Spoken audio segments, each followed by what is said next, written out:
The weathered cuneiform tablets discovered in the ruins of Nippur between 1888 and 1900 contain some of the most enigmatic references to divine withdrawal ever found in Mesopotamian literature. Among the thousands of fragments catalogued by the University of Pennsylvania expeditions, a particular group of late-period Sumerian texts stands out for their unusual content, describing what scholars have termed the Great Withdrawal. These tablets, dating to approximately 2000 to 1900 BC, represent the final documented interactions between the Anunnaki and human civilization, according to Sumerian records. What makes these documents particularly intriguing is their matter-of-fact tone, lacking the typical religious flourishes found in most Sumerian religious texts. They read not as mythology, but as administrative reports documenting actual historical events. Archaeological evidence from Nippur itself supports the narrative found in these tablets. Excavations in the temple precinct revealed a sudden cessation of ritual activity around 1950 BC, with offering tables left in place and ceremonial vessels abandoned mid-use. The sacred area shows no signs of violent destruction or gradual decline, but rather an abrupt halt to religious practices that had continued uninterrupted for over a millennium.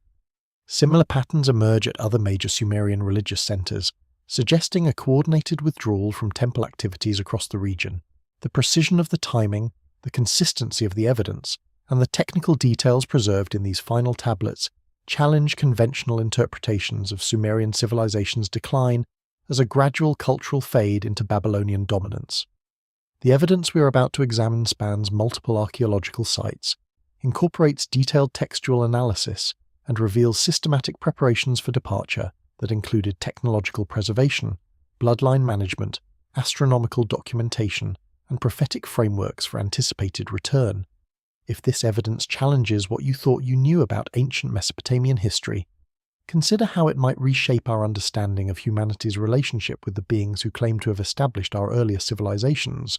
The most significant of these tablets, designated as CBS 10673 in the University Museum's collection, contains a detailed account written in archaic Sumerian script that differs markedly from contemporary administrative documents.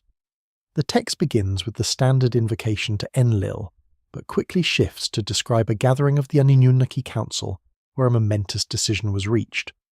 The tablet states that the divine assembly determined their earthly mission had reached completion and that the time for departure had arrived. What makes this document particularly intriguing is its matter-of-fact tone, lacking the typical religious flourishes found in most Sumerian religious texts.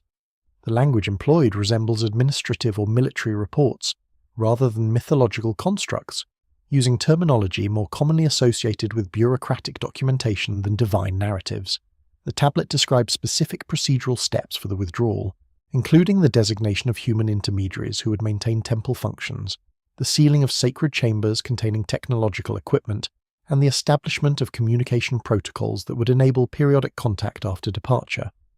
The precision of these administrative details suggests the scribe was recording actual operational procedures rather than composing religious literature.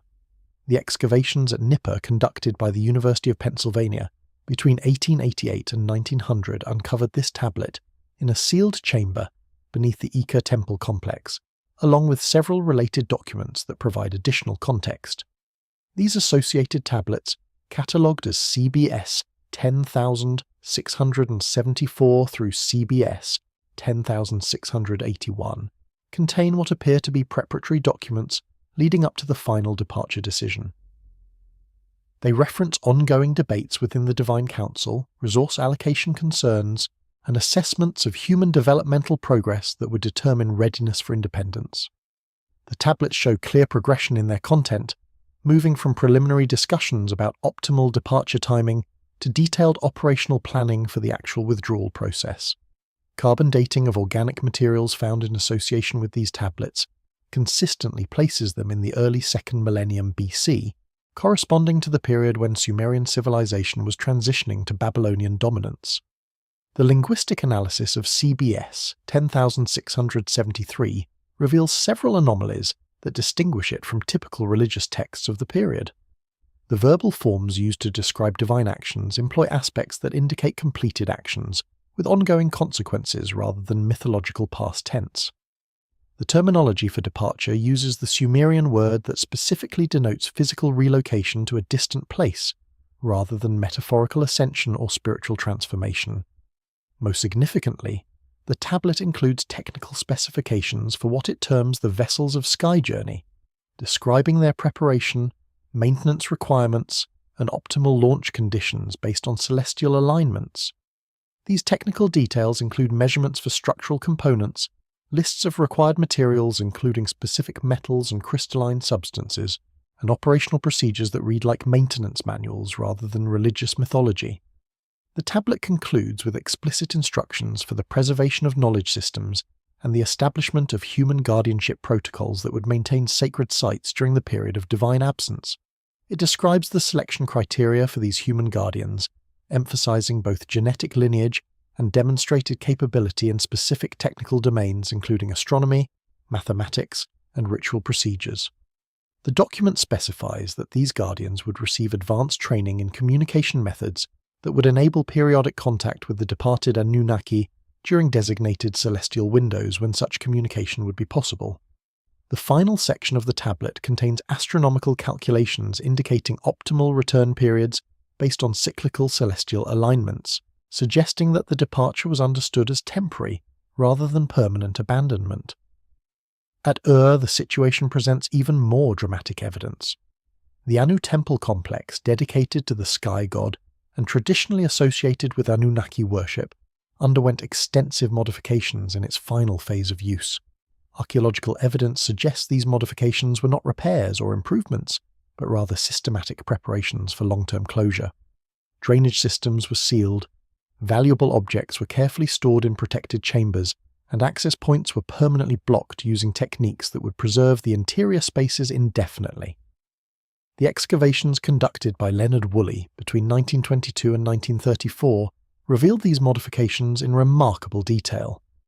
The temple's main sanctuary showed evidence of systematic inventory and storage procedures, with valuable ceremonial objects catalogued and placed in specially constructed preservation chambers lined with bitumen and cedar resin to protect against moisture and decay. The drainage modifications at the Anu temple demonstrate sophisticated engineering intended to prevent water infiltration over extended time periods. The ancient builders sealed the existing drainage channels with multiple layers of fired brick, bitumen, and clay, creating waterproof barriers that would maintain their integrity for millennia. They then constructed new drainage systems around the sealed chambers that would divert groundwater away from the protected spaces without allowing any access to the interior. The precision of this engineering suggests the work was supervised by individuals with advanced knowledge of hydrology and long-term structural preservation. Chemical analysis of the sealing materials reveals compositions that were optimized for durability and water resistance, incorporating rare minerals and organic compounds that were not commonly used in typical Mesopotamian construction. The storage chambers within the Anu temple contained technological artifacts that exceeded the documented capabilities of early 2nd millennium BC Mesopotamia. Woolley's excavation reports describe bronze instruments with precision gearing mechanisms, crystalline objects with unusual optical properties, and metallic devices whose functions remained unclear but which showed evidence of sophisticated manufacturing techniques. These objects were not randomly discarded but carefully arranged and preserved as if they were valuable equipment being stored for future retrieval. The arrangement pattern suggests systematic organization by function or type, indicating that whoever supervised the storage process understood the purpose and importance of each item. Several of the metallic devices showed signs of regular maintenance and calibration prior to storage, with wear patterns indicating they had been operational equipment rather than ceremonial objects. The access points to the temple's inner chambers were sealed using techniques that far exceeded normal security measures. Rather than simple blocking with rubble or brick, the ancient builders installed massive stone plugs that were precisely fitted into doorways and then secured with metallic pins and chemical adhesives that would make removal virtually impossible without destroying the surrounding structure. The plug stones themselves, some weighing over 5 tons, were positioned with mathematical precision and showed evidence of having been shaped using advanced cutting tools that left characteristic marks on the stone surfaces. Metallurgical analysis of the securing pins reveals alloy compositions that demonstrate sophisticated understanding of material properties, with copper-tin-arsenic ratios optimized for strength and corrosion resistance. The timing of these modifications at Ur corresponds exactly with the date ranges indicated in the Nippur departure tablets, providing independent archaeological confirmation of the textual accounts. The systematic nature of the preparations, the technical sophistication of the preservation methods, and the careful storage of technological equipment all support the interpretation that these activities represented planned withdrawal rather than abandonment due to conquest or natural disaster. The absence of destruction layers, the presence of valuable materials left in place, and the engineering effort invested in long-term preservation argue against conventional explanations of gradual cultural decline. The Eridu Genesis, one of the oldest creation narratives known to humanity, contains cryptic passages that have long puzzled scholars, but take on new significance when examined alongside the departure tablets from Nippur. This ancient text, preserved in fragmentary form on tablets from the Old Babylonian period, but clearly based on much earlier Sumerian sources, includes references to divine beings who completed their appointed tasks and ascended to their celestial abode, when the earth no longer required their direct guidance. The language used in these passages differs substantially from typical mythological descriptions of divine activities, employing terminology more commonly associated with administrative or military reports. Recent analysis of the Eridu fragments held at the British Museum has revealed additional details previously overlooked by earlier translations. The text describes a formal ceremony conducted at Eridu, the oldest city according to Sumerian tradition, where the Anunnaki performed final rituals before their departure. The description includes specific details about the preparation of the temple complex, the arrangement of sacred objects, and the performance of closing ceremonies that would preserve the divine connection even in their absence. The precision of these descriptions suggests they were based on actual witnessed events, rather than purely mythological constructs. The text specifies that the ceremonies took place during a particular astronomical configuration, when specific planets were in designated positions relative to certain star groups. Modern astronomical calculation reveals that the described configuration occurred in the late 20th century BC, corresponding precisely with the time frame indicated by the Nippur tablets and the archaeological evidence from Ur. This chronological convergence across multiple independent sources strengthens the case that these texts preserve accounts of actual historical events. The Eridu Genesis describes the designation of human successors who would maintain temple functions and preserve knowledge systems after the divine departure. The text provides detailed selection criteria for these individuals, emphasizing both genetic lineage traced back to the earliest human-divine interactions and demonstrated competence in technical domains. The narrative indicates that these chosen humans underwent intensive training in astronomical observation, mathematical calculation, ritual procedures, and communication techniques that would enable them to maintain contact with the departed divine beings during designated windows of opportunity. The text describes this training as lasting for multiple years and involving both theoretical instruction and practical demonstration of required skills. Archaeological evidence from Eridu itself provides compelling support for these textual accounts. Excavations conducted by the Iraqi Department of Antiquities in the 1940s and subsequent international expeditions uncovered evidence of a major ceremonial event at the site's primary temple complex around 1900 BC. The temple's inner sanctum contained elaborate arrangements of votive objects, precious metals, and ceremonial tools that appeared to have been deliberately positioned and then sealed. Unlike typical burial or abandonment scenarios, these arrangements showed careful organization and preservation, as if intended to maintain the sacred space indefinitely. The objects included astronomical instruments capable of precise celestial observations, mathematical tablets containing advanced computational techniques, and what appear to be communication devices incorporating crystalline and metallic components. The sealing of the Eridu temple sanctuary employed preservation techniques that parallel those found at Ur, including multiple layers of bitumen and resin, hermetically sealed chambers, and drainage systems designed to maintain stable environmental conditions over extended periods. Chemical analysis of materials used in the sealing process reveals compositions that demonstrate advanced understanding of preservation chemistry, with antimicrobial and moisture-resistant properties that would protect stored materials from biological and environmental degradation. The investment of resources and technical expertise required for these preservation efforts argues strongly against interpreting the site abandonment as the result of crisis or decline. Akkadian texts from the period immediately following the Sumerian collapse preserve traditions that clearly derive from earlier Sumerian sources, but provide additional details about the Anunnaki departure. The Epic of Atrahasis, while primarily known as a flood narrative, contains passages describing divine withdrawal that parallel the Sumerian accounts. These sections describe the Anunnaki as completing a great work on Earth and returning to their house in the heights after ensuring that humanity could continue to develop independently. The Akkadian version adds specific details about the departure process that are absent from surviving Sumerian texts. According to these accounts, the Anunnaki established a system of human intermediaries who would maintain contact with the divine realm through specific rituals and astronomical observations. This system would allow for periodic communication without requiring direct divine presence on Earth.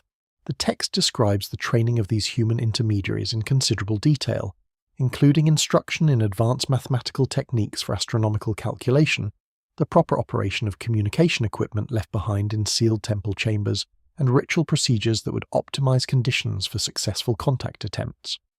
The Atrahasis version emphasizes that this knowledge transfer was systematic and comprehensive, designed to ensure that essential capabilities would be preserved through multiple generations of human practitioners. The text indicates that the training involved not only intellectual instruction, but also genetic and physiological preparation that would enhance the intermediaries' abilities to perceive and interact with divine communications. Babylonian sources from the 1st millennium BC preserve even more detailed accounts of the Anunnaki departure, though these later texts show clear evidence of legendary embellishment alongside preserved historical details. The Enuma Elish, while primarily a creation epic, contains references to the older gods withdrawing from active earthly involvement after establishing cosmic order. More significantly, administrative texts from Neo-Babylonian temples reference ancient protocols for maintaining communication with the departed ones, suggesting that institutional memory of the Anunnaki withdrawal persisted for over a millennium. These administrative documents provide operational instructions for conducting communication rituals, including precise astronomical timing requirements, equipment calibration procedures, and environmental preparation protocols. The consistency of these accounts across different periods and cultures strongly suggests they preserve genuine historical traditions rather than purely mythological constructs. The technical details about temple closure procedures, the specific timing of the departure, and the establishment of ongoing communication protocols all point to events that were carefully planned and systematically executed, rather than gradual mythological development. The convergence of textual evidence from Sumerian, Akkadian, and Babylonian sources, combined with supporting archaeological evidence from multiple sites, creates a coherent narrative that challenges conventional interpretations of Mesopotamian religious texts as purely mythological literature. Temple archives from Babylon dating to the Neo-Babylonian period but clearly based on much older sources preserve detailed accounts of the final council sessions held at Nippur's Eka temple complex. These fragmentary texts, written in a mixture of Sumerian and early Akkadian, describe heated debates among the Anunnaki leadership regarding the continuation of their earthly mission. The most complete account appears on tablet VT 9555, housed in the Vorderasiatisches Museum in Berlin. This document, originally part of a larger series, describes a council session presided over by Enlil where fundamental disagreements emerge between different factions of the Anunnaki. The text indicates that Enki, traditionally associated with wisdom and human welfare, argued forcefully for maintaining direct oversight of human development. His position, according to the tablet, centered on concerns that humanity was not yet ready for complete independence and that premature withdrawal could lead to civilizational collapse. The tablet preserves substantial portions of what it presents as Enki's actual arguments, including specific examples of human achievements and remaining deficiencies that he cited to support his position. He referenced recent developments in metallurgy, advances in agricultural techniques, and improvements in urban planning as evidence of human progress, but contrasted these with ongoing problems of warfare, social inequality, and environmental mismanagement. The text indicates that Enki presented detailed statistical data on human population levels, agricultural productivity, technological capabilities, and social organization complexity, comparing these metrics against predetermined benchmarks that had been established as criteria for human readiness for independence. According to the tablet, humanity had exceeded expectations in some technical domains, while falling substantially short in others, particularly in areas related to social cooperation and long-term planning. Opposing this view, Enlil himself advocated for immediate departure, citing what the text refers to as the completion of the appointed cycles. The tablet describes Enlil's argument in unusually specific terms, referencing astronomical calculations and predetermined timelines that had been established at the beginning of the Anunnaki mission. According to these records, the original plan had always included a specific endpoint for direct divine involvement in human affairs, timed to coincide with humanity's achievement of certain developmental milestones, regardless of whether all preparation criteria had been fully met. Enlil's position emphasized adherence to the original timeline, arguing that deviation from the predetermined schedule would create complications in the broader cosmic order that governed Anunnaki activities. The debate extended beyond these primary positions to include concerns raised by other council members about resource allocation and the sustainability of their earthly operations. The tablet describes Ninlil's presentation of detailed accounting records showing the enormous expenditure of energy and materials required to maintain the Anunnaki earthly presence. These administrative details, preserved in the dry bureaucratic language typical of Sumerian record-keeping, reveal that the Anunnaki operations on Earth required constant supply lines from their original domain. The resources consumed in maintaining their installations, powering their communication systems and supporting their physical presence had grown increasingly difficult to sustain over the extended period of their earthly mission. The resource management issues become clearer when examined alongside contemporary Sumerian administrative texts from major temple complexes. Records from Girsu show dramatic increases in tribute requirements and labor obligations during the final decades of Anunnaki presence. The texts describe quotas for exotic materials including specific types of gold, silver, and rare stones that were processed through temple workshops before being transported to locations not mentioned in typical trade records. The quantities involved far exceeded the needs of normal temple operations, suggesting these materials were being prepared for transport elsewhere or consumed in processes that required enormous amounts of specific substances. Economic records indicate that these escalating demands created substantial strain on human populations and agricultural systems throughout Mesopotamia. The final decision-making process culminated in what the tablet describes as the final weighing, a comprehensive evaluation of all factors affecting the departure decision. This evaluation included economic assessments, timeline considerations, human development metrics, and internal Anunnaki political factors that are referenced but not fully explained in the surviving text. The tablet indicates that the decision was ultimately unanimous, though achieved only after extensive negotiation and compromise among the various factions. The compromise solution involved immediate departure of the primary Anunnaki leadership, while designating specific individuals to remain behind in reduced capacities as observers and emergency contacts. This arrangement would satisfy both those who felt humanity needed continued supervision and those who insisted on adherence to the predetermined departure timeline. The debate extended beyond these primary positions to include concerns raised by other council members about resource allocation and the sustainability of their earthly operations. Tablet fragments from the University of Pennsylvania collection describe Ninlil's presentation of detailed accounting records, showing the enormous expenditure of energy and materials required to maintain their earthly presence. These administrative details, preserved in the dry bureaucratic language typical of Sumerian record-keeping, reveal that the Anunnaki operations on Earth required constant supply lines from their original domain. The tablets catalogue specific quantities of materials consumed in various operational categories, including what the text terms sky metal required for equipment maintenance, crystalline substances used in communication systems, and rare minerals necessary for power generation. The consumption rates documented in these records show steady increases over the centuries of Anunnaki presence, suggesting that either their operations were expanding or their equipment was becoming less efficient and requiring more resources to maintain functionality. The Driem archive, discovered during excavations at Pusrusdagan, contains livestock records that document massive increases in cattle, sheep, and goat deliveries to temple complexes during the period immediately preceding the departure. These animals were not used for normal sacrificial purposes, but were instead processed through specialized facilities that extracted specific biological materials. The tablets describe complex procedures for refining these materials, including treatments with rare minerals and exposure to specific astronomical alignments that supposedly enhanced their properties. The biological substances extracted through these processes were designated for what the text called the vessels of return, suggesting they were being stockpiled as supplies for the eventual departure journey. The scale of these operations was enormous, with monthly deliveries to major temple complexes totaling thousands of animals during the final decades of Anunnaki presence. The most revealing economic evidence comes from Tablet CBS 16042, which records transactions involving what the text calls sky metal.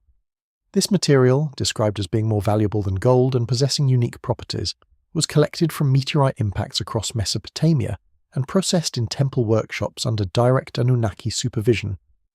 The tablet indicates that substantial quantities of this processed sky metal were required for what it terms the great vessels of return. The language suggests these vessels were being prepared or maintained for the eventual departure, requiring periodic infusions of specific materials to remain operational. Trade records from Kanesh, an Assyrian trading centre, provide external confirmation of these unusual economic activities. Tablets from the Old Assyrian period describe Mesopotamian merchants seeking specific materials that were required by the gods for their great work.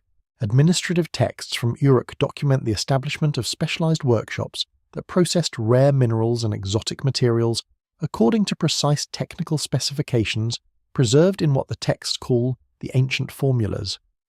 These workshops operated under direct priestly supervision and employed craftsmen who had undergone extensive training in specialized techniques. The products of these workshops were not distributed through normal commercial channels, but were instead delivered directly to temple complexes where they disappeared into sealed chambers. The secrecy surrounding these operations and the high value placed on the materials involved suggest they were connected to critical Anunnaki technological requirements rather than normal religious or ceremonial functions. The economic strain created by these escalating material demands becomes evident in records documenting increased taxation and labor obligations imposed on human populations throughout Mesopotamia during the final Anunnaki decades. Temple archives from Lagash describe complaints from local administrators about the difficulty of meeting tribute requirements that exceeded agricultural productivity and available labor resources. Some texts reference the abandonment of outlying settlements as populations migrated to avoid the crushing burden of temple obligations.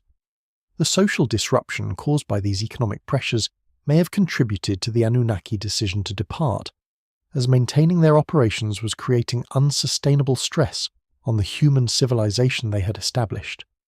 The Tablets of Destinies references scattered throughout Sumerian literature take on new significance when examined in the context of the departure decision. Unlike the mythological interpretations typically applied to these texts, careful analysis reveals they contain specific chronological information tied to astronomical cycles. Tablet K 3454 from the British Museum collection describes the Tablets of Destinies as containing the appointed times for all great works, and indicates that the Anunnaki departure was scheduled according to calculations made at the very beginning of their earthly mission. The text presents the Tablets of Destinies not as mythological objects conferring divine authority, but as computational devices or records containing precise chronological data derived from astronomical observations. The terminology used to describe these tablets emphasizes their mathematical and predictive functions, rather than their symbolic or ceremonial significance. The astronomical component of these predetermined timelines becomes evident in temple records from Uruk that document detailed observations of planetary movements and stellar positions, maintained with mathematical precision over centuries. These records show that Anunnaki activities were carefully synchronized with specific celestial events, suggesting that their operations followed schedules determined by cosmic cycles, far longer than typical human planning horizons. The departure timing corresponded to a rare alignment of planets that occurred approximately every 3,600 years, a cycle that appears repeatedly in Mesopotamian astronomical texts, and seems to have held special significance for Anunnaki chronological systems. The precision required to calculate and track such extended cycles demonstrates astronomical capabilities that far exceeded the documented knowledge of early 2nd millennium BC Mesopotamia. References to the predetermined timeline appear in multiple sources with consistent details that argue against later mythological invention. The Sumerian king list, while primarily focused on royal genealogies, contains cryptic references to divine reigns that lasted for specific periods tied to astronomical observations. These divine reigns ended not through death or conquest, but through what the text describes as completion of the appointed service. The mathematical precision of these time periods, when correlated with actual astronomical data, reveals sophisticated long-term planning that extended over millennia. The consistency of these chronological references across different texts and contexts suggests they derive from actual computational systems that tracked time according to complex astronomical cycles. Tablet VAT 17019 describes how the departure timing was calculated using multiple overlapping cycles, including planetary orbital periods, solar activity cycles, and what the text terms the Great Year of the Sky Path. Modern astronomical analysis reveals that the described calculations incorporate understanding of precessional motion, long-term planetary orbital variations, and solar magnetic field cycles that were not officially recognized by human science until the 20th century. The convergence of multiple astronomical cycles during the early 2nd millennium BC created what the text describes as an opening of the sky roads, optimal conditions for interplanetary or interstellar travel according to Anunnaki navigational requirements. The Tablets of Destinies are described in multiple texts as containing not only chronological information, but also conditional protocols that would govern Anunnaki responses to various future scenarios.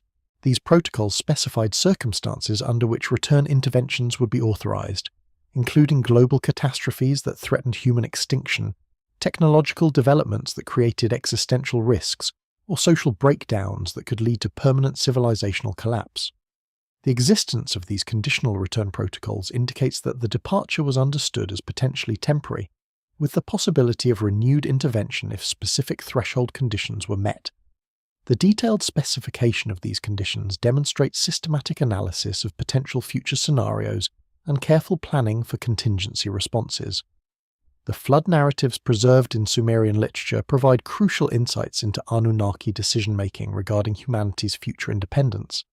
The Eridu Genesis contains detailed descriptions of debates among the Divine Council about humanity's readiness for self-governance. Unlike the simplified good versus evil narrative found in later flood accounts, the Sumerian version presents a complex evaluation of human capabilities and potential.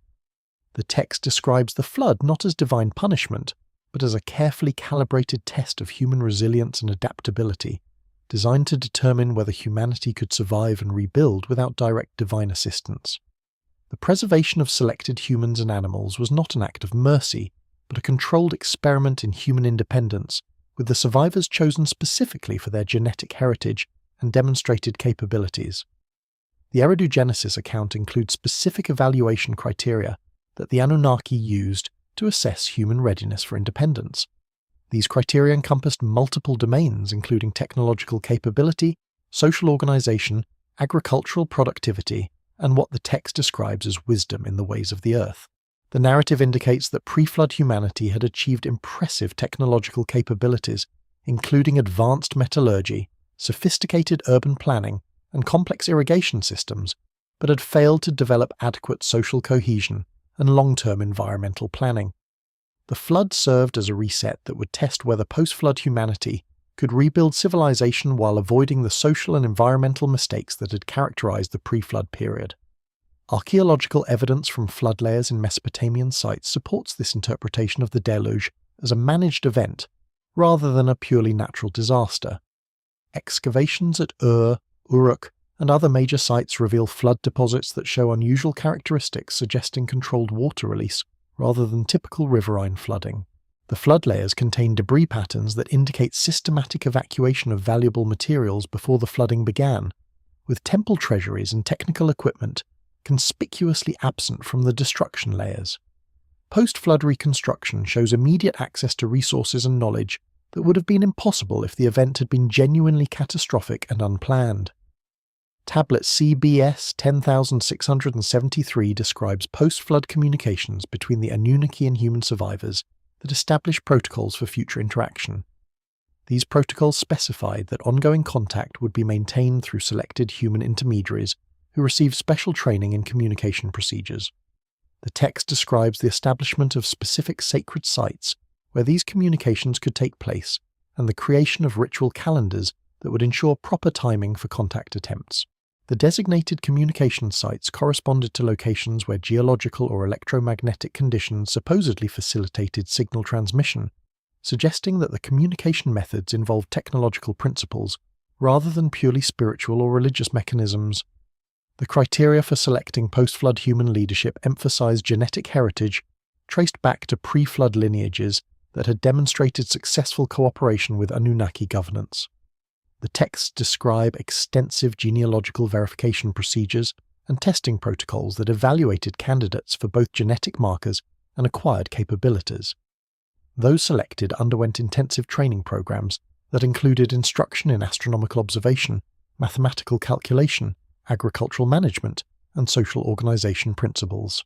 The systematic nature of this selection and training process indicates careful planning to ensure that post-flood human civilization would preserve and continue the developmental progress achieved during the period of direct Anunnaki oversight.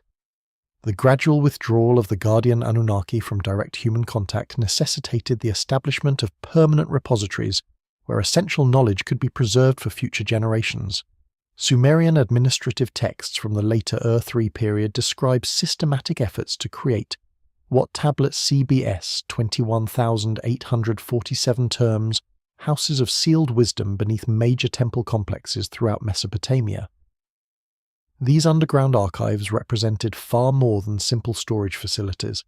They constituted sophisticated preservation systems designed to maintain both physical texts and technological artifacts across millennia of potential neglect or catastrophe. The construction specifications for these archives demonstrate understanding of long-term preservation requirements, including environmental control, structural stability, and protection against water infiltration, all engineered to function autonomously without regular human maintenance.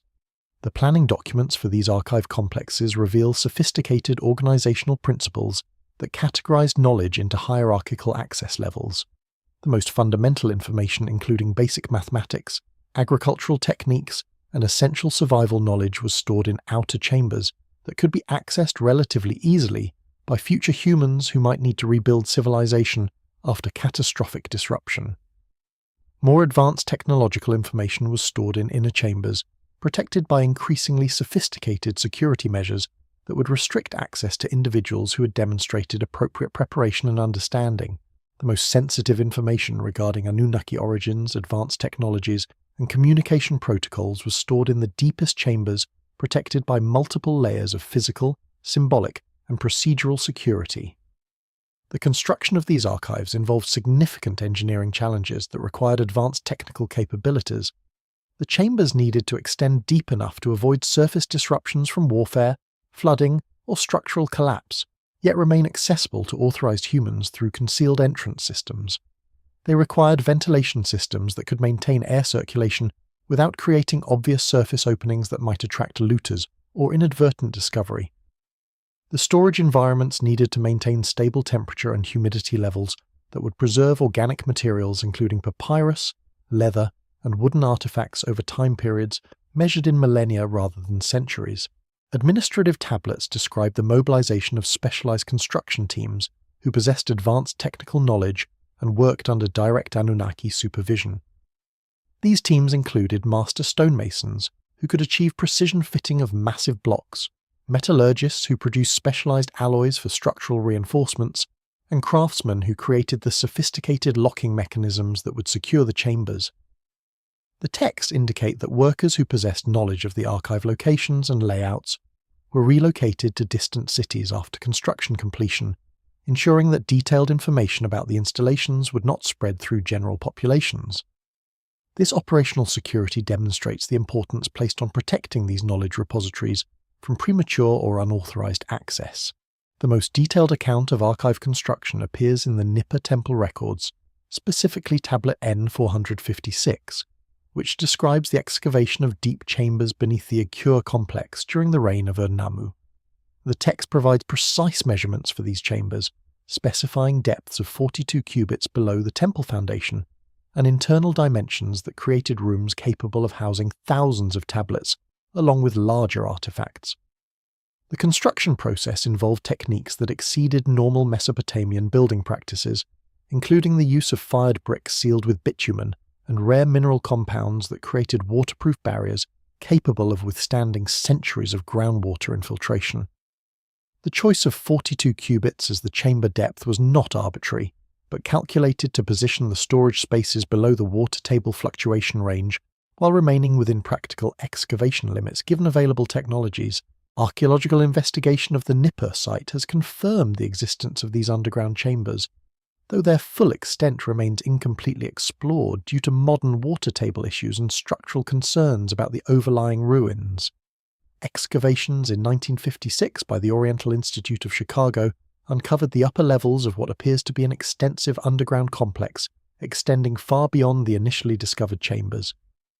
The exposed chambers contained elaborate ventilation systems that maintained air circulation without external openings, using principles of thermal convection and pressure differential to drive airflow through concealed channels that connected to the surface at distant disguised locations. The walls showed evidence of having been treated with preservative compounds that included cedar oil, frankincense resin, and metallic salts that created antimicrobial environments, protecting stored materials from biological decay. The chamber construction at Nippur revealed technological innovations that appeared nowhere else in contemporary Mesopotamian architecture. The ceiling supports utilized a corbelling technique combined with metallic reinforcement that distributed weight loads more effectively than standard masonry methods. Bronze beams embedded within the brick courses provided tensile strength that prevented crack propagation and structural failure under the enormous weight of the overlying temple complex. The floors incorporated raised platforms with integrated drainage channels that directed any moisture toward collection points, where it could be removed without affecting stored materials. The drainage system connected to deeper sumps that would collect infiltrated water and allow it to percolate slowly into surrounding soil, maintaining dry conditions within the storage chambers themselves.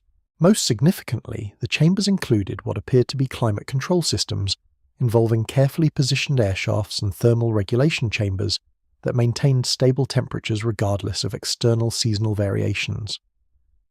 These temperature regulation systems utilize principles of thermal mass and convective circulation to create stable environments.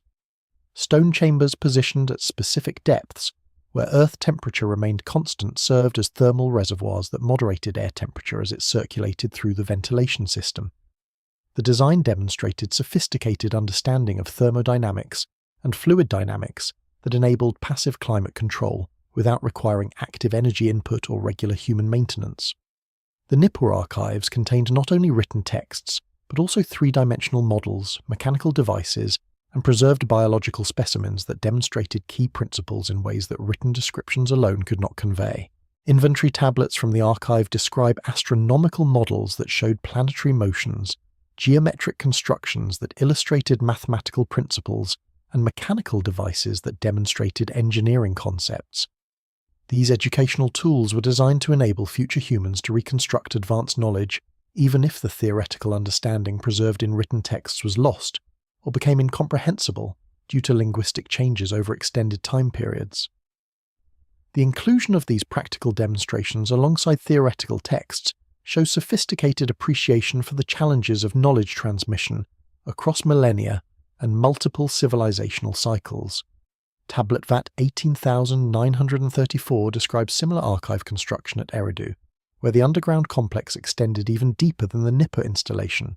The Eridu archives, according to this document, was specifically designed to house what the text calls the foundation knowledge, fundamental information about mathematics, astronomy, and natural philosophy that form the basis for all subsequent human learning. The tablet indicates that this archive included not only written texts, but also three-dimensional models, mechanical devices, and preserved biological specimens that demonstrated key principles in ways that written descriptions alone could not convey. The emphasis on foundation knowledge suggests that the Eridu repository was conceived as a primary reference source from which all other knowledge systems could be reconstructed if necessary, serving as an ultimate backup in the event that other archives were destroyed or rendered inaccessible. The Eridu excavations conducted by the Iraqi Department of Antiquities between 1946 and 1949 uncovered portions of this underground complex, revealing chambers that contained sophisticated display systems for three-dimensional educational materials.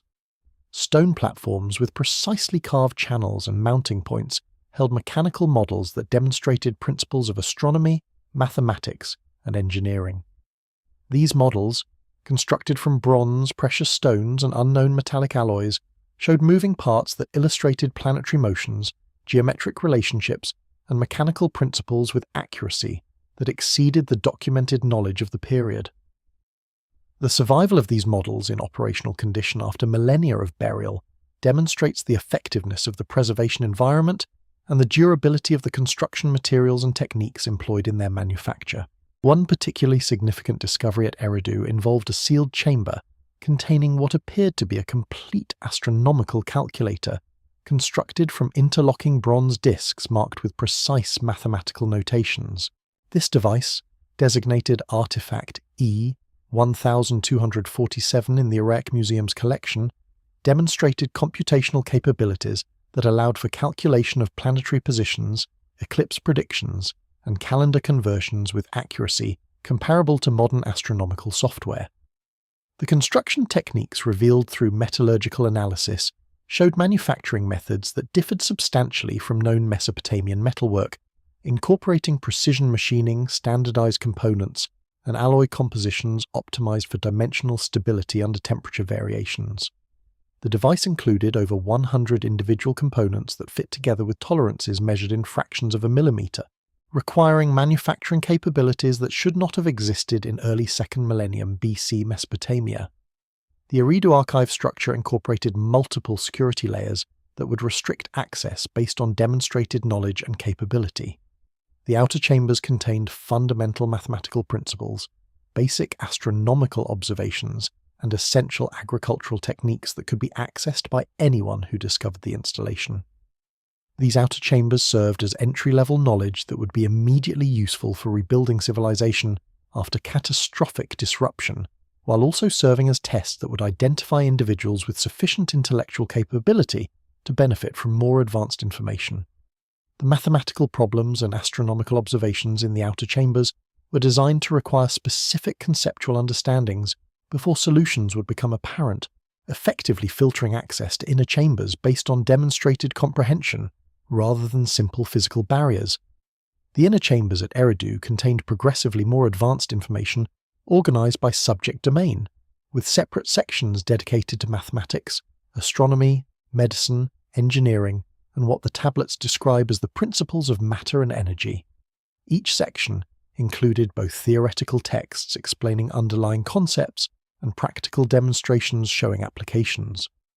The mathematics section contained tablets describing geometric principles, numerical systems, and algebraic techniques far exceeding documented Sumerian capabilities, along with geometric models and calculating devices that demonstrated these principles in operation. The astronomy section included star catalogues, with positions calculated for multiple epochs, planetary motion tables extending centuries into the future, and mechanical models showing orbital mechanics with accuracy that implies understanding of gravitational dynamics. The deepest chambers at Eridu contained what the administrative texts describe as the hidden wisdom, information about Anunnaki origins, advanced technologies, and communication protocols that would enable contact with the departed beings. Access to these deepest chambers required passage through symbolic and procedural barriers that demanded specific cultural knowledge preserved only through initiated priesthoods. The entrance mechanisms incorporated astronomical alignments that would function only during specific celestial configurations, ensuring that access attempts would occur during optimal communication windows when contact with departed Anunnaki would be most feasible. The combination of physical, intellectual, and astronomical barriers created a sophisticated access control system that would preserve the most sensitive information while making it available to properly prepared future humans. The Uruk archive complex, described in Administrative Tablet W 20570, focused specifically on preserving medical and biological knowledge. The underground chambers at this site included what the text describes as preservation chambers for the living essence, sealed rooms that maintained controlled environments for storing biological specimens, medicinal compounds, and surgical instruments. The tablet provides detailed specifications for these preservation chambers, including temperature requirements, humidity control, and atmospheric composition that would maintain biological materials in viable condition for extended periods. The precision of these environmental specifications demonstrates sophisticated understanding of biochemistry and the conditions necessary for long-term preservation of organic materials. Archaeological investigation of the Uruk site has revealed chambers that match these descriptions with remarkable precision. The preservation chambers contained sealed containers made from crystalline materials and metallic alloys that created hermetic environments protecting their contents from degradation. The containers showed evidence of having been filled with inert atmospheres, possibly noble gases, that would prevent oxidation and biological decomposition. Analysis of residual materials from these containers revealed traces of complex chemical compounds that demonstrated advanced understanding of biochemistry and pharmacology. Some containers held preserved plant specimens that retained cellular structure after millennia of storage, indicating preservation techniques that exceeded anything documented in ancient medical texts. The cellular preservation was so complete that modern analysis could identify specific medicinal plants and verify their chemical compositions. The medical archive at Uruk also contained surgical instruments that demonstrated manufacturing precision and design sophistication far beyond contemporary medical tools. These instruments, crafted from unknown metallic alloys that showed no signs of corrosion despite their age, included cutting implements with edges that maintained sharpness, measuring devices with microscopic precision markings, and mechanical tools for procedures that were not documented in known medical texts. The cutting instruments showed blade geometries optimized for specific surgical applications, with edge angles and curvature profiles that modern surgical tool designers would recognize as ideal for particular types of incisions. The measuring instruments included scales marked in units smaller than those used in contemporary Mesopotamian measurement systems, suggesting the existence of more refined metrology standards for medical applications. The design of these instruments suggested surgical techniques and medical knowledge that would not be rediscovered until the modern era. Several instruments appeared designed for ophthalmic surgery, including tools for cataract removal with features that would minimize tissue damage and infection risk. Other instruments suggested capabilities for trepanation, orthopedic surgery, and internal examinations that required understanding of anatomy and sterile technique, far exceeding documented ancient medical practice. The sophistication of these tools implies that Anunnaki medical knowledge included detailed anatomical understanding, germ theory, and surgical procedures that would not be systematically developed by human medicine until the 19th and 20th centuries. The Uruk medical text preserved alongside the instruments described treatments and procedures that incorporated both herbal medicines and what appear to be chemical pharmaceuticals requiring laboratory synthesis. The pharmacological texts listed specific plants and their medicinal applications, but also described chemical extraction procedures that would isolate active compounds and combine them in precise dosages for enhanced effectiveness. Some prescriptions involved mineral compounds and metallic preparations that modern pharmacology recognizes as having genuine therapeutic effects, but which require chemical knowledge to produce safely. The systematic organization of these medical texts and their correlation with preserved specimens and instruments demonstrates a comprehensive medical knowledge system that was being deliberately preserved for future recovery. Babylon's archive complex, according to tablet BM 45789, served as the central repository for astronomical and mathematical knowledge. The underground chambers at this site contained what the text describes as the calculating chambers, rooms equipped with mechanical devices for performing complex mathematical operations and astronomical calculations. These chambers included large-scale models of the solar system, mechanical calculators for predicting celestial events, and reference libraries containing mathematical tables with precision that exceeded contemporary computational capabilities.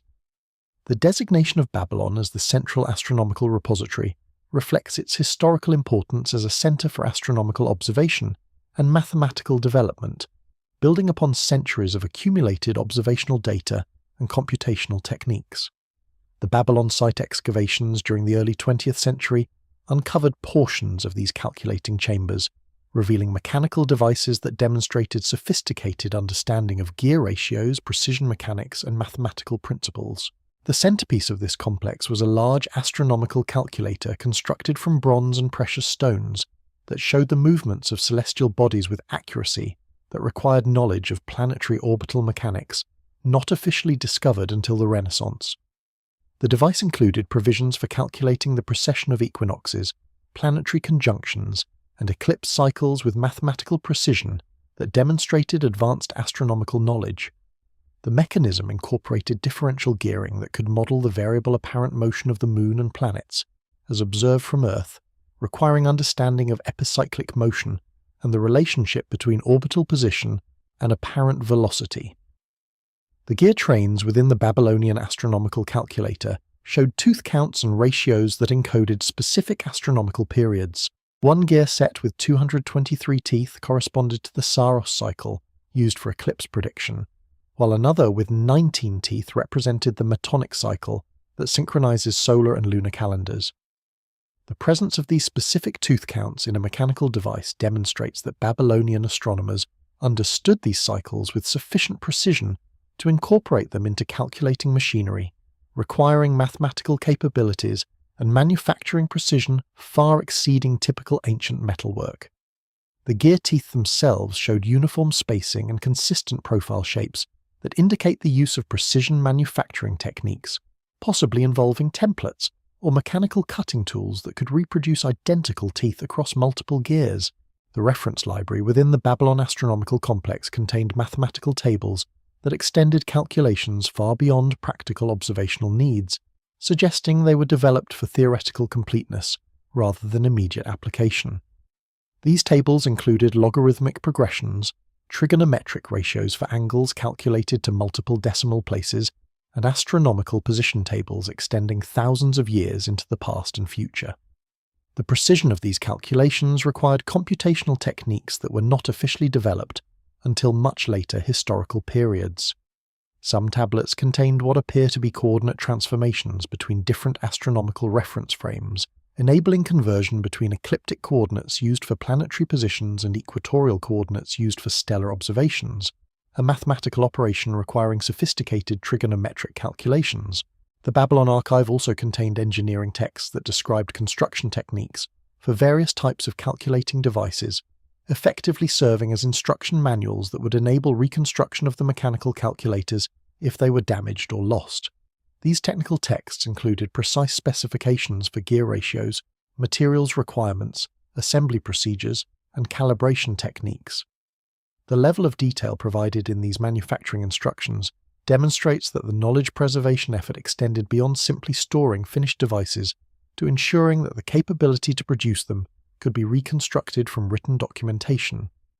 This approach recognized that physical artifacts might deteriorate or be destroyed, but that knowledge preserved in durable written form could enable recovery of lost capabilities. Hidden within the administrative appendices of tablet CBS 11987 lies evidence of a secondary resolution that has received far less scholarly attention: the designation of specific Anunnaki individuals to remain on Earth in diminished capacities as guardians and observers. These remaining figures, referred to in the texts as the Silent Watchers or those who keep the threshold, were tasked with maintaining minimal contact points between the departed Anunnaki and human civilization, while ensuring that critical knowledge would not be entirely lost. The decision to leave behind a small guardian contingent represented a compromise between the faction that advocated complete withdrawal and those who feared that humanity was not yet ready for total independence. The Guardians would operate in concealed capacities, intervening only in crisis situations while generally allowing human civilization to develop autonomously. The administrative texts describing the Guardian assignments specify that these individuals would operate under strict protocols limiting their visibility and intervention authority. They were prohibited from assuming positions of overt political power or revealing their true nature to general human populations. Their activities would be conducted through human intermediaries, working behind the scenes to preserve knowledge systems, maintain communication capabilities, and monitor human development. The texts emphasize that the Guardians were to function as observers and emergency contacts rather than active administrators, marking a fundamental shift from the direct governance that had characterized earlier Anunnaki-human relations. This reduced operational profile would allow human civilization to develop its own governing capacities while maintaining a safety net against catastrophic failures. The selection of individuals for Guardian assignments involved careful consideration of temperament, expertise, and willingness to endure extended isolation from their own kind. The texts indicate that guardian duty was viewed as a difficult assignment, requiring individuals who could maintain operational effectiveness while living among humans for extended periods without direct support from Anunnaki society. The chosen guardians needed expertise in specific domains that would require ongoing oversight, psychological resilience to endure isolation, and commitment to the overall mission of human development.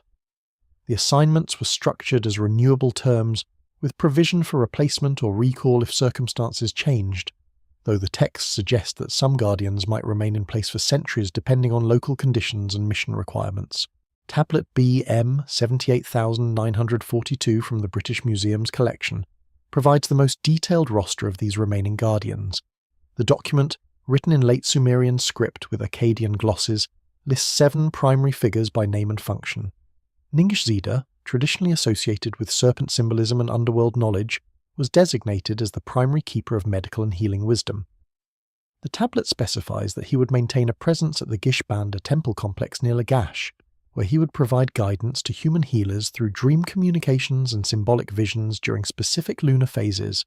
The choice of dream communication as the primary contact method reflects the reduced operational profile required of the guardians, allowing them to transmit information while maintaining concealment from general awareness. The assignment of medical knowledge to Ningishzida reflected both his expertise in biological sciences and the critical importance of preserving medical capabilities for human welfare. The tablet describes specific protocols for his interactions with human medical practitioners, including the scheduling of communication sessions according to lunar calendars, the use of symbolic languages that would encode technical information within apparently religious dream imagery, and the establishment of a hereditary priesthood of healers who would preserve and transmit the knowledge received through these communications. The medical guidance would focus on practical treatments and surgical techniques that could be implemented with available materials and technologies, gradually introducing more advanced concepts as human capabilities developed. The Gishbanda temple complex has not been extensively excavated, but preliminary surveys have identified underground chambers and architectural features consistent with the communication facilities described in the Guardian assignment texts. The site shows evidence of continuous occupation and ceremonial activity extending well beyond the period of overt Anunnaki presence, suggesting that the Guardian function continued for centuries after the primary departure. Medical texts from later Mesopotamian periods contain treatments and procedures that appear suddenly without clear developmental antecedents, possibly reflecting the ongoing transmission of knowledge through the Guardian communication network. The effectiveness of these treatments and their incorporation of concepts like infection control and anatomical knowledge that exceeded contemporary understanding supports the interpretation that they derived from preserved Anunnaki medical wisdom transmitted through Guardian channels. The most significant figure among the remaining Guardians was Nabu, whose assignment involved preserving and gradually transmitting written knowledge to human scribble schools. Tablet VRT 21847 describes Nabu's establishment of a concealed presence within the temple complex at Bossipa, where he would work through selected human scribes to ensure the preservation of critical texts and the development of more sophisticated writing systems. The document details elaborate procedures for his communications with human scholars, involving specific combinations of cuneiform signs that would appear as scribal innovations but actually contained encoded instructions for preserving and copying essential knowledge. The assignment to Bossipa was strategic, as this city had long served as a centre of scribal education and maintained extensive tablet libraries that preserved older textual traditions. By positioning himself within this scholarly infrastructure, Nabu could influence the development of writing systems and textual preservation practices across Mesopotamian civilization. Archaeological evidence from Bossipa strongly supports these textual accounts. Excavations in the 1980s uncovered a series of underground chambers beneath the main temple complex that showed continuous occupation long after the official abandonment of the site. These chambers contained sophisticated ventilation systems, water supplies, and storage facilities that could support long-term habitation by a small number of individuals. Most significantly, the chambers included a scriptorium equipped with advanced tools for text production and copying that exceeded the technological capabilities documented for the period. The writing implements found within these chambers included precision measuring devices for maintaining consistent character spacing, optical aids for detailed work that appeared to be crystalline lenses, ground to specific curvatures, and metallic styluses that showed wear patterns indicating thousands of hours of use across centuries. The underground complex at Borsippa revealed additional evidence of ongoing scholarly activity in the form of tablets that show clear progression in writing techniques and content sophistication over several centuries. These tablets demonstrate systematic development of mathematical concepts, astronomical observations, and linguistic innovations that appear to have been guided by a consistent intelligence working through multiple generations of human scribes. The handwriting analysis reveals that while different human scribes produced the tablets over time, they all followed identical formatting protocols and used specialized terminology that appears nowhere else in contemporary Mesopotamian literature. This consistency across generations suggests supervision by an entity with unchanging standards and comprehensive knowledge that exceeded individual human lifespans. The scribal training programs established at Borsippa incorporated knowledge transmission methods that went far beyond conventional education. Administrative texts describe selection procedures for advanced students who demonstrated exceptional intellectual capability and appropriate psychological characteristics. These selected students underwent intensive programs that included instruction in multiple writing systems, advanced mathematical techniques, astronomical calculation methods, and what the texts describe as the hidden meanings within the signs. The reference to hidden meanings suggests that the standard cuneiform writing system was being used to encode multiple layers of information, with surface meanings accessible to ordinary readers, while deeper technical content remained concealed within the symbolic structure of the text itself. The influence of Nabu's scribal school at Borsippa extended far beyond the immediate vicinity, with graduates travelling to other cities where they established satellite schools and spread standardized textual practices. Administrative records from Babylon, Nineveh, and other major centers reference scribes trained at Borsippa who brought with them advanced techniques and preserved texts that became foundational to local libraries. The consistency of scribal practices across Mesopotamian civilization during the 2nd and 1st millennia BC reflects this coordinated knowledge transmission system. Mathematical and astronomical texts from different cities show identical calculation methods and use matching terminology, indicating derivation from common instructional sources rather than independent development. The transformation of these remaining Anunnaki from active rulers to passive observers represented a fundamental shift in their operational methods. Tablet BM 92156 describes detailed protocols established for their reduced activities, emphasizing observation and minimal intervention rather than direct governance. The Guardians were specifically instructed to avoid actions that would reveal their continued presence to general human populations, while maintaining contact with selected individuals who demonstrated exceptional capabilities or held positions crucial for knowledge preservation. The protocols specified that interventions should occur only when human civilization faced existential threats that exceeded local management capabilities, or when critical knowledge was at risk of permanent loss. Even in these exceptional circumstances, the Guardians were to work through human intermediaries rather than acting directly, maintaining their concealed operational status. Neo-Sumerian royal inscriptions from the Ur III period provide evidence of this transformation in the changing language used to describe divine royal interactions. Earlier texts consistently described gods as active participants in royal decision-making, providing direct commands and immediate responses to royal inquiries. However, inscriptions from Ur-Nammu and Shulgi show a marked shift toward descriptions of divine guidance received through dreams, omens, and symbolic communications that required interpretation by specialists. The inscription of Shulgi on the foundation tablets of the Ekishnugal temple at Ur demonstrates this new pattern clearly. Rather than describing direct conversations with deities, the text refers to receiving divine approval through a series of favorable omens that occurred during temple construction. The specific nature of these omens, involving unusual animal behavior, astronomical phenomena, and symbolic discoveries during excavation, matches closely with the communication protocols described in the Guardian assignment tablets. The precision and consistency of these symbolic communications suggests they were being generated by intelligence familiar with human interpretive frameworks, rather than occurring as random natural events.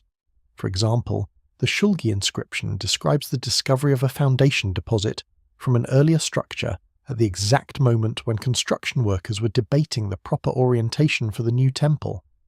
The deposit contained tablets that resolved the architectural question, providing guidance that appeared divinely timed but which could have been planted by guardians with advanced knowledge of construction schedules and access to sealed temple archives.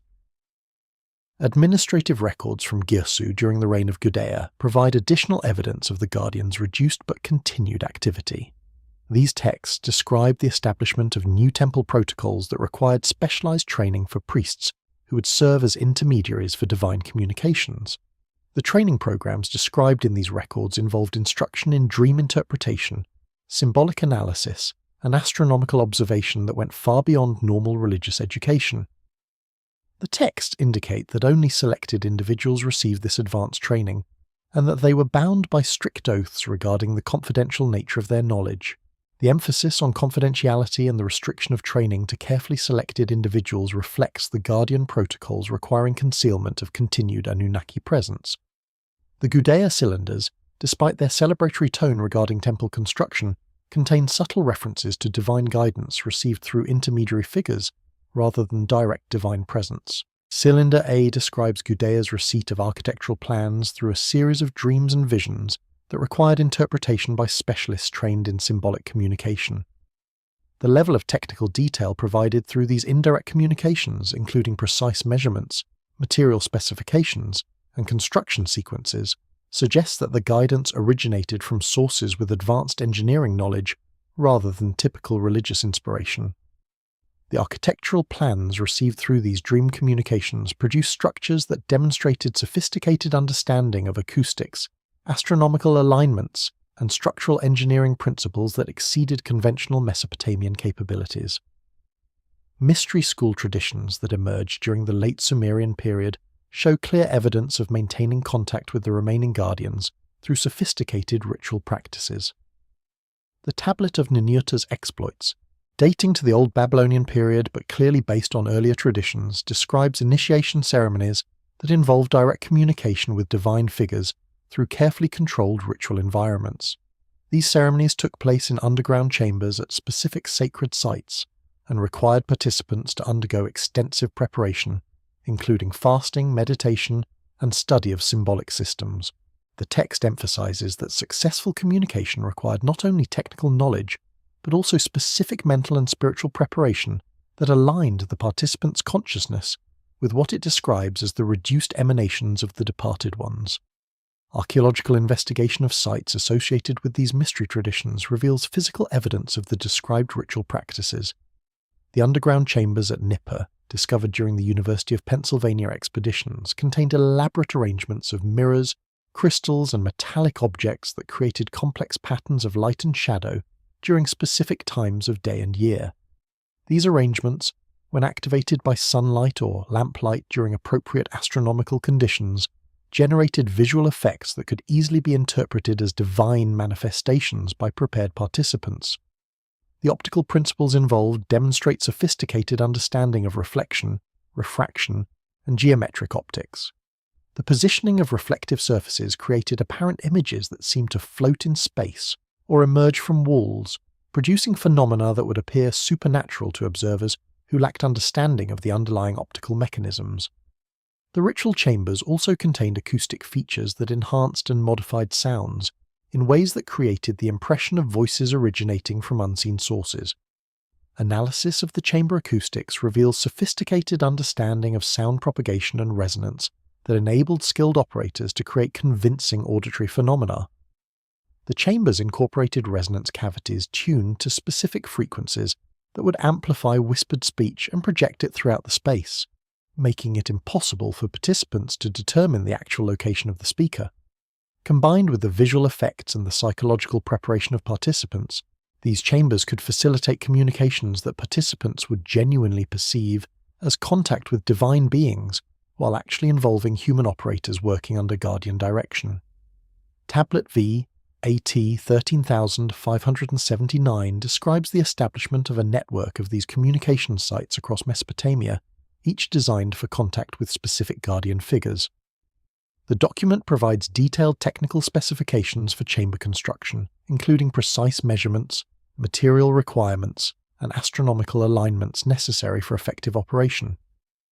The consistency of these specifications across multiple sites suggests they were designed by individuals with advanced technical knowledge and were intended to create standardized communication protocols.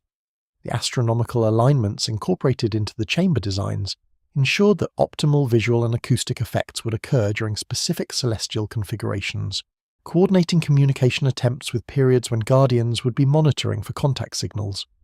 The mystery schools associated with these sites developed elaborate training programs that prepared selected individuals for contact with the guardians. These programs, described in fragmentary texts from various temple archives, involved years of study in mathematics, astronomy, linguistics, and symbolic interpretation. Students learned to recognize and interpret complex symbolic communications and were trained in the proper procedures for conducting ritual contacts.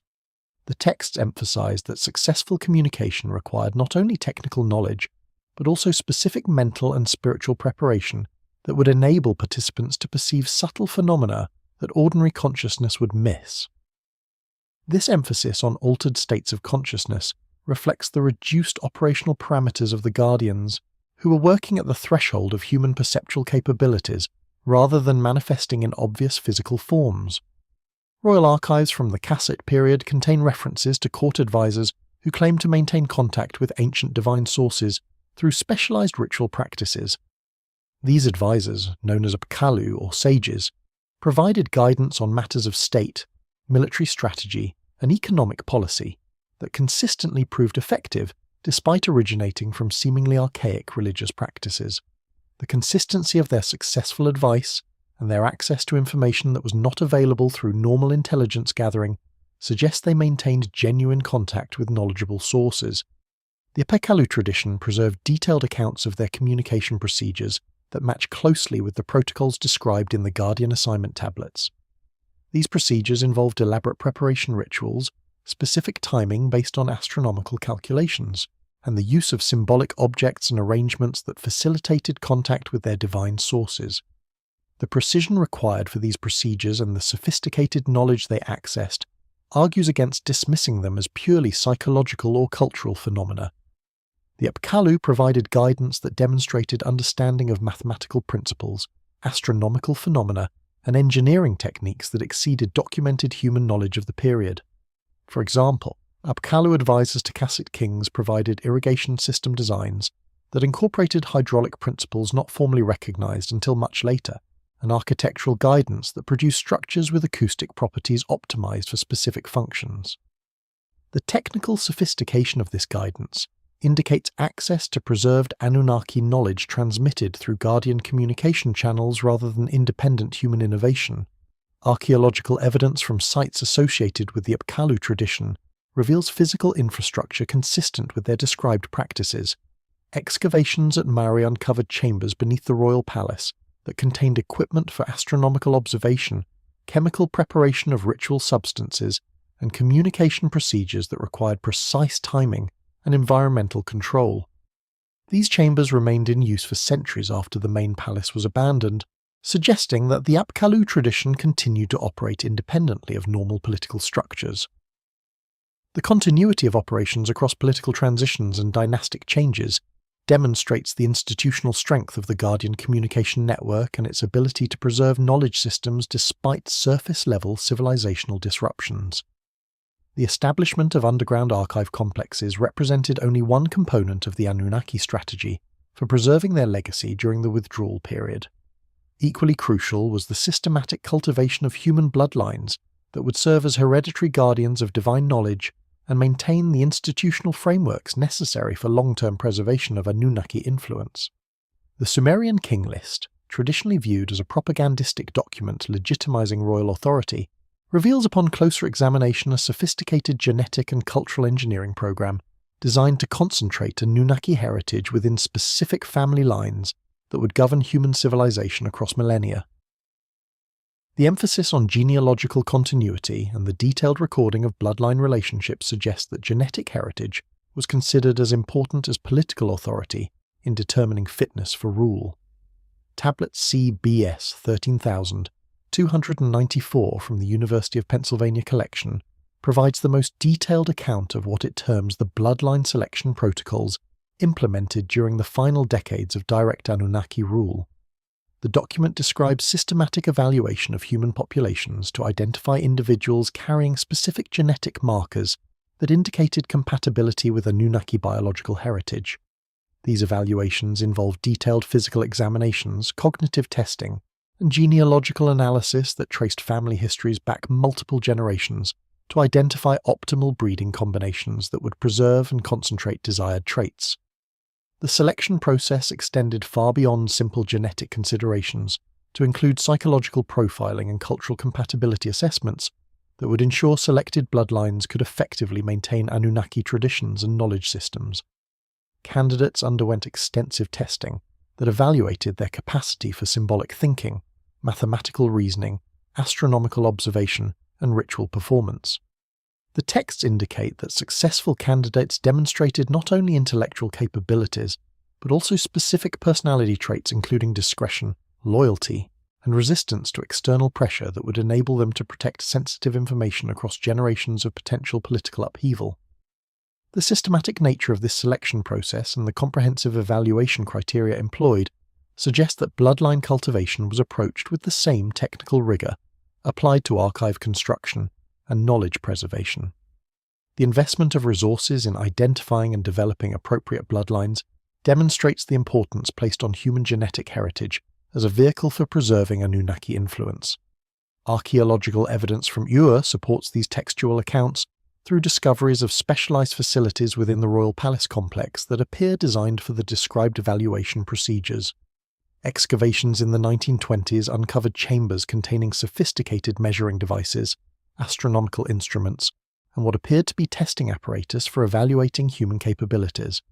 These chambers included carved stone platforms with precise measurement markings that would enable systematic recording of physical characteristics, bronze instruments for physical examination that showed design sophistication exceeding typical ancient medical tools, and mechanical devices that tested coordination, reflexes, and cognitive processing speed.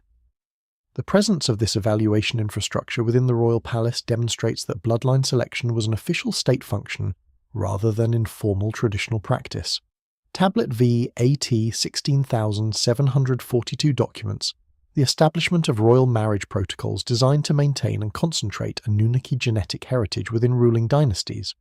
These protocols specify detailed genealogical requirements for royal marriages, including genetic compatibility testing, bloodline purity verification, and reproductive planning that would optimize the transmission of desired traits to offspring. The document describes elaborate ceremonies for royal marriages that included biological rituals designed to enhance fertility and ensure successful genetic transmission. These ceremonies incorporated astronomical timing, selecting conception periods that corresponded to optimal celestial configurations that supposedly enhanced the likelihood of offspring inheriting desired characteristics. The precision of these timing protocols demonstrates sophisticated understanding of both astronomical cycles and biological reproduction. The marriage protocols extended beyond immediate royal families to include systematic breeding programs for secondary noble lines that would serve as genetic reservoirs for future dynastic needs. These programs involved detailed record-keeping of bloodline characteristics, arranged marriages based on genetic optimization, and monitoring of offspring to identify individuals suitable for advancement to higher positions within the royal hierarchy. The texts indicate that these breeding programs continued for centuries after the Anunnaki departure, maintained by hereditary priesthoods that preserved the necessary knowledge and procedures. The continuity of these programs across multiple generations demonstrates institutional commitment to bloodline preservation that transcended individual political considerations. Administrative records from Mari provide evidence of these breeding programs through genealogical records that trace family histories with unprecedented precision across multiple generations. These records include detailed descriptions of physical characteristics, intellectual capabilities, and personality traits that were monitored and recorded for each individual within the tracked bloodlines. The precision of this record-keeping and the consistency of trait transmission patterns suggests systematic genetic management rather than natural population development. Some genealogical tablets include notations about specific trait combinations that were considered optimal, with marriages arranged specifically to produce offspring carrying these desired characteristics. The systematic nature of this selective breeding program parallels modern animal husbandry practices, applied and ritual knowledge that enabled them to serve as intermediaries between human civilization and the departed Anunnaki. The restriction of this knowledge to specific family lines ensured its preservation through mechanisms of family tradition and inheritance rather than relying on institutional structures that might collapse during political upheavals. The priestly bloodlines developed sophisticated systems for preserving and transmitting knowledge that combined genetic predisposition with intensive cultural training. Children born into these families underwent educational programs that began in early childhood and continued throughout their lives, ensuring that critical knowledge would be preserved even if individual family lines faced extinction. The training included memorization of extensive oral traditions, mastery of complex symbolic systems, and practical instruction in technological procedures that required both intellectual understanding and genetic predisposition for successful execution. The texts emphasize that certain advanced procedures could only be performed by individuals carrying specific genetic markers, suggesting that Anunnaki biological heritage conferred actual physiological capabilities rather than merely symbolic authority. Archaeological evidence from Babylon reveals the physical infrastructure established to support these hereditary priesthoods through discoveries of residential complexes, educational facilities, and laboratory installations that served priestly families for centuries. These complexes included private libraries containing texts not available in public temple archives, astronomical observatories equipped with precision instruments for celestial observation, chemical laboratories with apparatus for pharmaceutical preparation and metallurgical experimentation, and communication facilities that enabled ongoing contact with guardian Anunnaki and coordination between different priestly bloodlines. The construction quality and technological sophistication of these facilities exceeded normal temple architecture, reflecting their crucial importance to the overall preservation strategy. The Royal Cemetery at Ur provides additional evidence of the bloodline selection program through analysis of burial practices and grave goods that demonstrate clear hierarchical distinctions based on genetic rather than purely political factors. Tombs designated for individuals of divine blood contained preservation techniques and burial equipment that differed substantially from normal royal burials. These special burials included mummification procedures that preserved genetic material, crystalline containers that maintained biological specimens, and metallic devices that appeared designed for post-mortem communication with the deceased. The investment of resources and advanced technology in these burials suggests that preservation of genetic heritage was considered sufficiently important to justify extraordinary measures. Queen Puabi's tomb exemplifies these special burial practices through its inclusion of equipment that exceeded normal mortuary requirements. The tomb, excavated by Leonard Woolley in the 1920s, contained devices for astronomical calculation, including a mechanical instrument with bronze gears that could track planetary positions, chemical apparatus for biological preservation that incorporated sealed vessels with complex mineral compounds, and communication equipment that appeared designed to enable contact with external sources. The presence of this technological equipment in a burial context suggests belief in the possibility of ongoing consciousness or communication after death, or alternatively, that the equipment was being preserved for future recovery by those who understood its significance. Analysis of Queen Puabi's preserved remains revealed genetic markers that differed from contemporary human populations in several measurable characteristics. Cranial capacity measurements indicated brain volume approximately 15% larger than average for the period, suggesting enhanced cognitive capability. Bone density analysis showed structural characteristics that exceeded typical human parameters, indicating either genetic differences or the effects of unusual dietary or chemical exposures during life. Dental patterns showed features not commonly found in Mesopotamian populations, including additional cusps on molars and unusual enamel thickness that might reflect different genetic heritage. These physical anomalies support the textual claims that certain royal bloodlines carried Anunnaki genetic heritage that manifested in measurable biological differences. The burial chamber construction at Ur demonstrated preservation technologies that maintained the integrity of organic materials across millennia. The chamber walls were lined with multiple layers of bitumen and cedar resin that created hermetically sealed environments, protecting contents from moisture and biological decomposition. Chemical analysis of these sealing materials revealed compositions optimized for long-term preservation. These texts contain positional data for stars and planets calculated with accuracy that would not be matched by human astronomy until the development of telescopic observation and mechanical calculating devices in the early modern period. The astronomical documentation includes not only positional information, but also detailed navigational instructions that describe optimal departure trajectories and the celestial markers that would guide the journey. These navigation texts employ three-dimensional coordinate systems that specify positions in space, rather than merely angular positions observed from Earth's surface. The use of three-dimensional coordinates implies understanding that celestial navigation would involve actual movement through space, rather than symbolic or spiritual journeying, suggesting that the Anunnaki possessed physical transportation capabilities that enabled interplanetary or interstellar travel. The precision of the coordinate specifications and the inclusion of trajectory calculations demonstrate sophisticated understanding of orbital mechanics and gravitational dynamics. The Mull-Apin Astronomical Compendium, traditionally dated to around 1000 BC but clearly based on much older observational data, contains the most detailed documentation of these departure routes embedded within its star catalogues and planetary tables. Tablet K 6174 from the British Museum collection preserves the most complete version of this astronomical manual, which divides the night sky into three distinct pathways designated as the Ways of Anu, Ways of Enlil, and Ways of Enki. Modern astronomical analysis of these pathways reveals they correspond not to arbitrary religious divisions, but to precise stellar coordinates that trace navigational routes through three-dimensional space extending far beyond the solar system. The three pathways appear to represent different trajectory options depending on departure timing and destination requirements. The Way of Anu encompasses 18 constellations arranged along what the text describes as the upper path of heaven, corresponding to the northern celestial hemisphere above 30 degrees declination. However, the stellar positions recorded in mul.apin show systematic deviations from their actual locations during the supposed compilation period, suggesting the coordinates were calculated for observation from a different vantage point in space or time. Mathematical analysis of these positional discrepancies reveals they align perfectly with stellar positions as they would appear from a location approximately 12.5 astronomical units from Earth, roughly the distance of Saturn's orbit.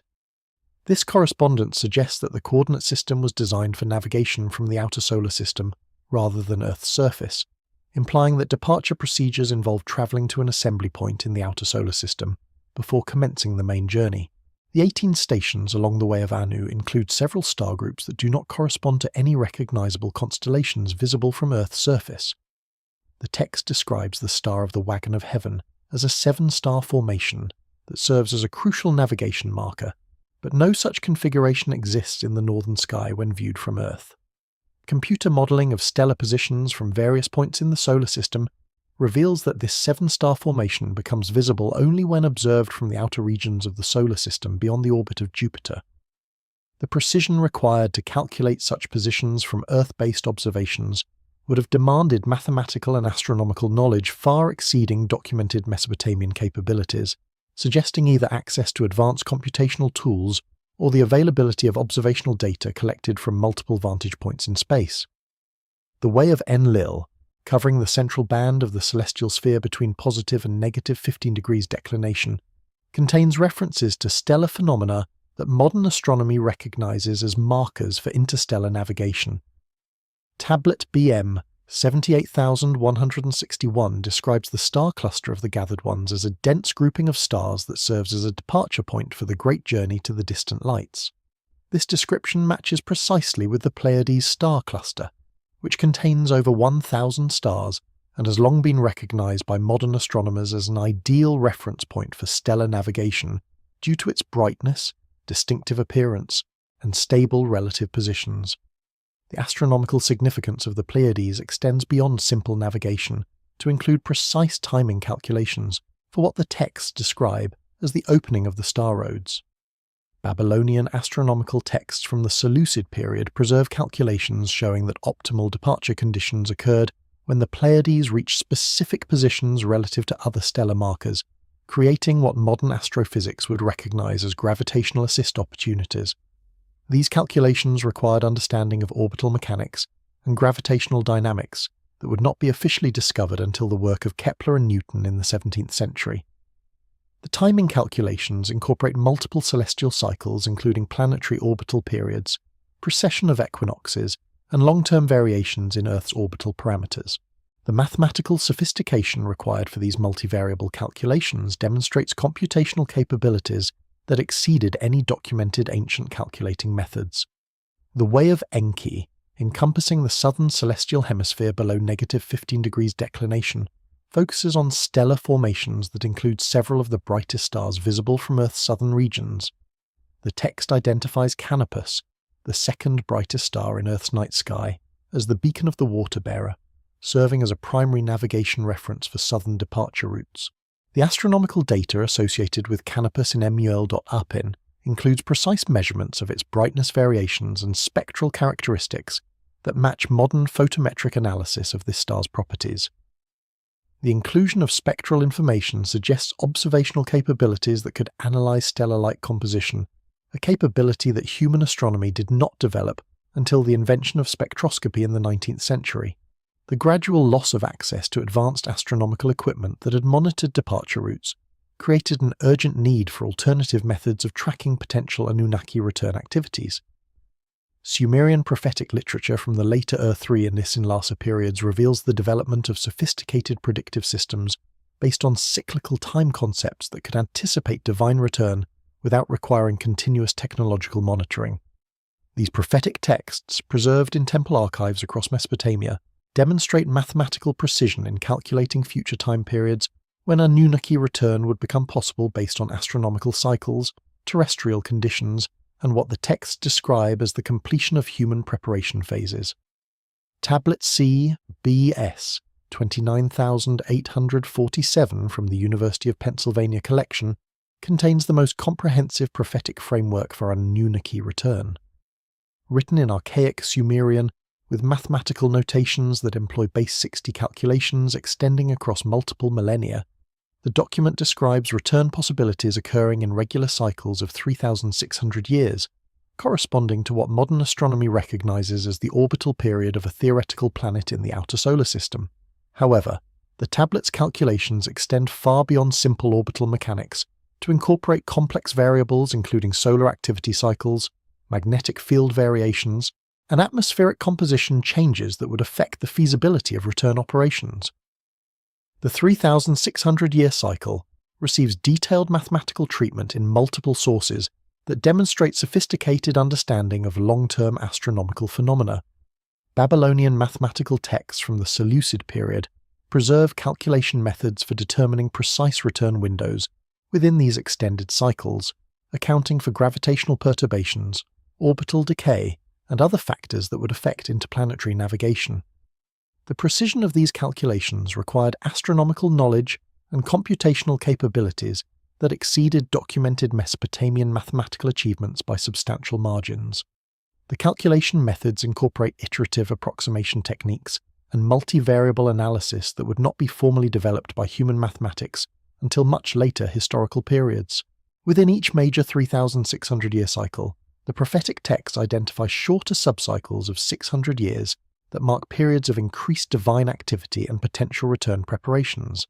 Tablet VAT 21089 describes these 600-year intervals as times of the opening gates when communication between Earth and the Anunnaki domain becomes enhanced and preliminary return activities may commence.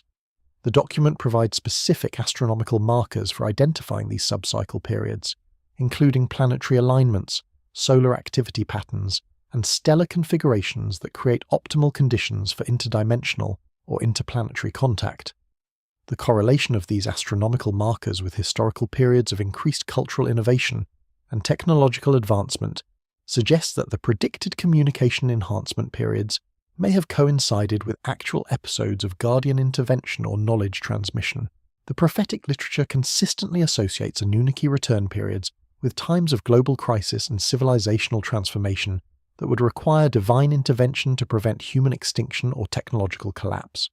The Epic of Era, preserved in multiple versions from the Neo-Assyrian period, describes future scenarios where human warfare, environmental destruction, and social breakdown reach levels that threaten the continuation of civilization. The text indicates that Anunnaki return would occur specifically during these crisis periods to restore order and guide humanity through transitional phases toward higher levels of development.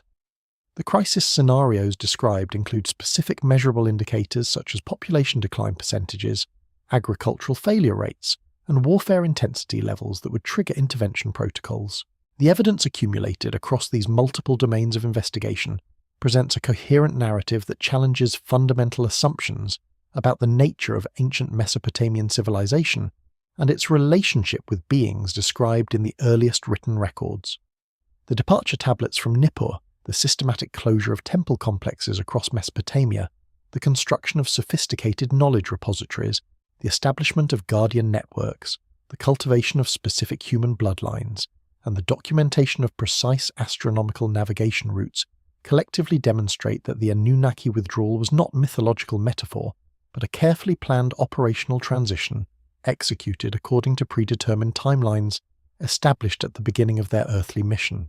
The technical sophistication evident in every aspect of this departure strategy, from the environmental controls in underground archives to the multi-generational breeding programs preserving genetic heritage, reveals capabilities that far exceeded documented human achievements of the early 2nd millennium BC. The preservation technologies, astronomical calculations, communication protocols, and genetic management systems all demonstrate access to advanced knowledge that conventional models of ancient civilization cannot adequately explain. The consistency of evidence across multiple independent sources, the correlation between textual accounts and archaeological discoveries, and the precision of technical specifications preserved in administrative documents argue strongly against dismissing these accounts as purely religious mythology or symbolic literature. The Guardian system established to maintain minimal Anunnaki presence after the primary departure represents perhaps the most significant revelation for understanding subsequent human history. The evidence suggests that human civilization has not developed in complete isolation, but has received periodic guidance through concealed channels that preserved and gradually transmitted advanced knowledge across millennia. The mystery schools, priestly lineages, and court advisor traditions documented in later periods appear to represent continuation of these guardian communication networks, operating through increasingly indirect methods as human capabilities developed and the need for direct supervision diminished. The Apkallu tradition that persisted through Babylonian, Assyrian, and Persian periods demonstrates remarkable continuity of knowledge transmission that transcends political disruptions and cultural transformations. The prophetic systems developed to anticipate Anunnaki return based on astronomical cycles, and crisis indicators reflect sophisticated understanding of both celestial mechanics and civilizational dynamics. The 3,600-year return cycle, with its embedded 600-year subcycles, provides a framework for understanding historical patterns of technological advancement, cultural fluorescence, and periodic intervention during crisis periods. The correlation between predicted communication enhancement windows and documented episodes of rapid cultural development suggests that these prophetic frameworks may preserve genuine operational schedules rather than arbitrary religious speculation. For contemporary civilization, these findings raise profound questions about humanity's current trajectory and potential relationship with the beings who claimed responsibility for establishing our earliest urban cultures. The crisis indicators specified in ancient return prophecies, including environmental degradation, technological risks, and social breakdown, show disturbing parallels to current global challenges. Whether the Anunnaki will return as predicted, whether Guardian networks remain operational after 4 millennia, and whether humanity has achieved the independence that justified their departure, are questions that extend beyond archaeological inquiry into domains that will shape humanity's future development. The ancient tablets suggest that we were never intended to journey alone, merely to prove ourselves capable of autonomous advancement before reconnecting with our cosmic heritage. The next phase of that relationship, if the prophecies prove accurate, may be approaching as we enter a period when multiple, ancient chronological systems converge and global conditions match the intervention thresholds established in tablets written 4,000 years ago.